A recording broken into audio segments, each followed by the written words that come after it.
Let's do a quick thought experiment. Forget your phone, your car, and your morning coffee. Imagine waking up to sunlight on a vast prairie, the air crisp, your bed just blankets on a wagon floor. This isn't a camping trip, it's your new life. Everything you own is packed in a wooden wagon, and you're about to walk 2,000 miles toward a place you've only heard about. This was no vacation. It was a gamble. People sold everything for a shot at a new beginning. Out here, your old job didn't matter. On the trail, you were a pioneer, and survival meant hard work, luck, and grit. The covered wagon, called a prairie schooner, was your lifeline, hauling up to 2,500 pounds of supplies: flour, bacon, coffee, tools, and a few precious keepsakes. These wagons weren't built for comfort. The ride was so rough you probably wouldn't ride in it at all. So take a breath of that prairie air. Feel the rough wood. This is your reality now. The sun's up, and there's a long day of walking ahead. The story of the Old West isn't just cowboys and gold, it's about the brutal, dangerous job of getting there. It's a story of endurance, of people who risked everything for a dream. And it all started with the first step of a very, very long walk. Compared to this, my toughest day is a breeze. Forget the movies. Pioneers didn't ride in wagons, they walked. The wagon was for supplies, not people.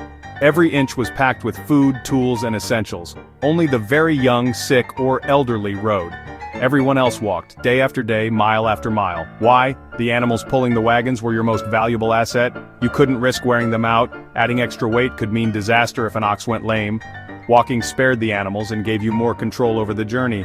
Besides, riding inside was miserable. No suspension, just a wooden box rattling over every bump.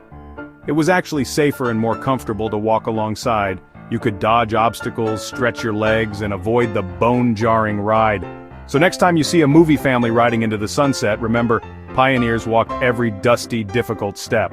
The real journey was on foot, not wheels. Every mile was earned the hard way. The wagon was your lifeline, but your feet got you there. That's the real story of the trail. Life on the trail was relentless work, not a scenic adventure. The day started before dawn, rounding up animals, lighting fires, and making breakfast with whatever fuel you could find, even buffalo chips. Breakfast was quick: coffee, bacon, maybe bread cooked over the fire. Then, everything was packed up fast. By sunrise, the wagons rolled out in a single-file line. The pace was slow, about 2 miles an hour, 6 to 8 hours a day. Lunch was cold leftovers, eaten on the move. Dust coated everything: your clothes, your food, even your water. When the day ended, the wagons circled up for safety, animals were tended, and repairs made. The main meal was cooked, chores finished, and everyone prepared for another exhausting day. Every task mattered. There was no room for laziness. The daily grind was tough, repetitive, and essential for survival. The trail was a test of endurance, not a pleasure trip. Every day was about making it one step further west. On the wagon train, everyone worked. No exceptions. Men drove the teams, fixed wagons, hunted, and stood guard at night. Women cooked, mended, cared for the sick, and turned the wagon into a home, no matter the weather. Kids gathered fuel, fetched water, churned butter, and watched siblings. As they grew, boys learned to hunt and repair, girls learned to cook and sew. There was no childhood as we know it, just work and responsibility. Every job, big or small, was vital to survival. Teamwork wasn't optional, it was life or death. The trail demanded everyone's effort, every single day. If you didn't pull your weight, you put everyone at risk. Out here, there were no passengers, only pioneers. The real dangers on the trail weren't shootouts, they were disease, accidents, and the land itself. Disease was the biggest killer. Cholera, dysentery, and typhoid spread fast in crowded, unsanitary camps. A healthy person could be gone by nightfall. The trail was lined with lonely graves. Accidents were constant: falling under wagon wheels, gun mishaps, animal injuries, even burns from cooking fires. A small cut could turn deadly without medicine. Weather was merciless: heat waves, thunderstorms, hail, blizzards, dust storms, and endless mud. The landscape itself was a daily threat, demanding respect and caution. Even a moment's carelessness could be fatal. The pioneers faced danger at every turn, often from the most ordinary things. Survival meant constant vigilance and resilience. The journey west was a battle against invisible enemies. Every mile was a risk, and yet, they kept going. Water was life on the trail, until you had to cross it. Rivers were terrifying obstacles. No bridges, just raw nature. Shallow rivers could hide deep holes or strong currents that trapped wagons. Men waded alongside, guiding wagons through freezing water, hoping nothing tipped. Deep rivers meant turning wagons into makeshift boats, caulking seams and floating them across.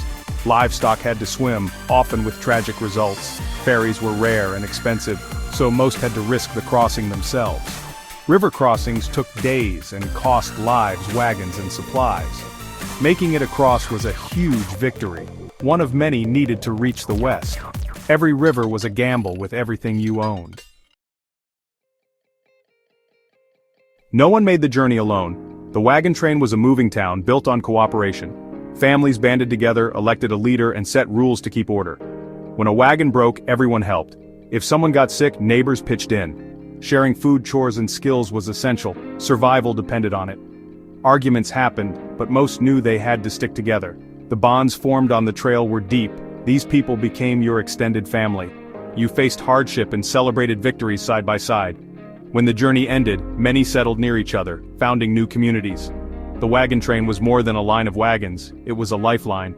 Together they overcame what no one could face alone. The community was as vital as the wagons themselves.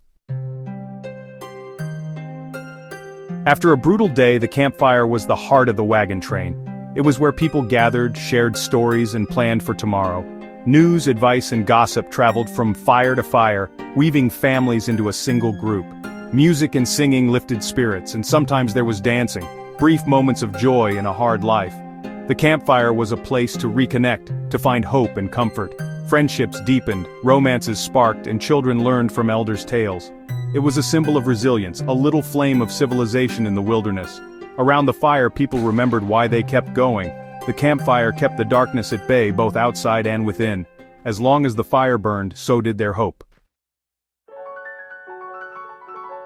After 5 months of walking, enduring storms, disease, and loss, you finally see your destination. Relief, joy, and exhaustion hit all at once. You made it. The fear and uncertainty begin to fade, replaced by pride and accomplishment. But arrival is bittersweet. The wagon train community dissolves as families claim new land. The bonds forged on the trail are tested by distance and new beginnings. The journey was more than miles, it was a transformation. These pioneers weren't superheroes, just ordinary people who risked everything for a chance.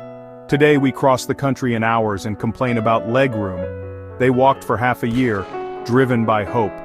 Their story is a testament to grit, perseverance, and the stubborn strength of the human spirit.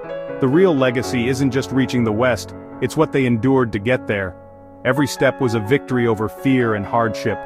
The journey changed them forever, and it changed the country too.